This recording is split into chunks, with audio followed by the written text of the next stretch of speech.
जब कल मैंने उन तक ये पैगाम पहुंचवाया कि मैं आपको सब बहुत याद कर रहे हैं और अल्हम्दुलिल्लाह मुझे उम्मीद से ज़्यादा प्यार और मोहब्बत मिल रही है, सब लोग मुझे इतनी इज़्ज़त और मोहब्बत दे रहे हैं, तो वो बहुत खुश हुए। फिर उन्होंने कहा कि मेरा शुक्रिया कहना।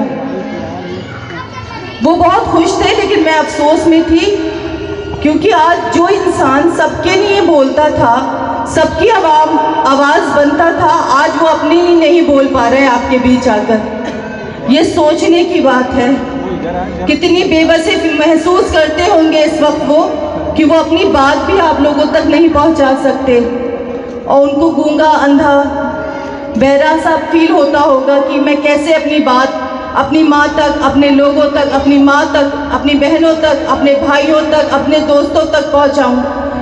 लॉकडाउन आया तो हमें 1 महीने का लॉकडाउन कितना भारी पड़ा, 1.5 महीने का लॉकडाउन। हम ये चाह रहे थे खुदा से ये लॉकडाउन ख़त्म हो, कोरोना हो या ना हो, हमें कोरोना हो जाए लेकिन लॉकडाउन ख़त्म हो जाए।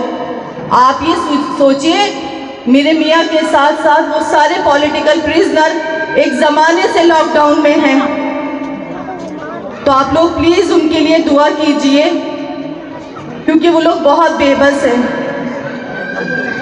और ये आवाज़ खाली शिफाउर रहमान की नहीं है, ये जो इंसाफ मिलेगा वो खाली शिफाउर रहमान को नहीं मिलेगा, ये हर एक उस इंसान को मिलेगा जो जेलों में बेकसूर बंद हैं।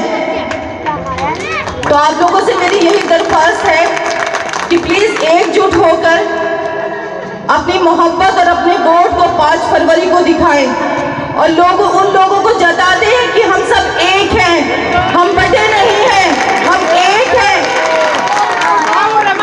ये तमाचा होगा गवर्नमेंट पर, जो लोग हमें डराते हैं इस चीज़ के लिए कि वोट बटेगा तो हम कटेंगे, हम बटेंगे नहीं और ना ही हम कटेंगे।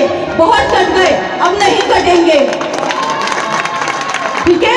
बहुत कट गए, बहुत डरा लिया आपने हमें भाजपा से, बहुत लालच दे दिया, इसलिए प्लीज बिना किसी लालच और गरज के इस बार एक बार वोट तो करके देखिए। आप देखिएगा अल्लाह की रहमतें बरसेंगी आप सब पर, इंशाल्लाह अल्लाह की रहमतें बरसेंगी आप पर। देखिए, फिर मैं ये कहूँगी, मुझसे बोलना नहीं आता, पता नहीं, बहुत बड़े बड़े मेरे जो सामने हैं बहुत बड़े बड़े दिग्गज नेता हैं, मैं तो एक आम सी आग में से उठी हुई एक औरत हूँ, तो मेरे एहसास को समझिए, जज्बात को समझिए, और मुझे उन कटघरों में मुद्दों के लाके मत बार बार खड़ा करिए।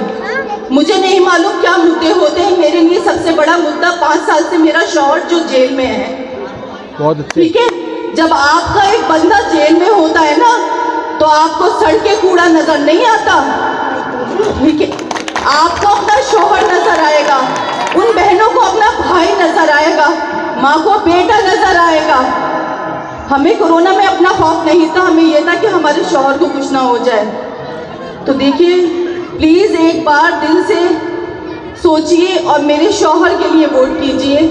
मुझे आप सबकी मदद की और मोहब्बत की ज़रूरत है। आप मेरे शौहर को वही मोहब्बत और मकाम दीजिए जो वो डिजर्व करते हैं, और ऐसा मिसाल कायम कर दीजिए कि जो झूठ बोल बोल के कह रहे हैं ना कि अरे जीतेंगे थोड़ी ना, बस वोट काटने के लिए, उनके मुंह पे ऐसा तमाचा लगाइए कि उनकी जो मेरा जो गुमान है वो सच हो, उनका जो गुमान है वो झूठ हो जाए। उनको लग रहा है क्या ये अकेली औरत है, क्या ये लड़की जेल में मियाँ पड़ा है, अरे क्या होगा, कुछ नहीं, चंद वोट मिलेंगे बैठ जाएंगे, लेकिन हम वोट काटने खड़े नहीं हुए, हम जीतने खड़े हुए हैं, इंशाअल्लाह हम जीतने खड़े हुए हैं। और आप सब प्लीज, मैं आप सबसे कह रही हूँ, मेरा हर जगह जाना शायद मुमकिन ना हो पाए, मैं कोशिश कर रही हूँ कि हर इंसान तक पहुँचूँ। अगर मैं नहीं पहुँच पाती हूँ तो मैं आप सबसे माफ़ी मांगती हूँ, और प्लीज़ मेरी आवाज़ बनकर उन तक पहुँचे जो हमें नहीं जानते, उन तक बताइए कि शिफाउर रहमान कौन है। शिफाउर रहमान कोई दंगाई नहीं है, शिफाउर रहमान कोई दहशतगर्द नहीं है, उसका भी एक मकाम है, एक इज्जत है।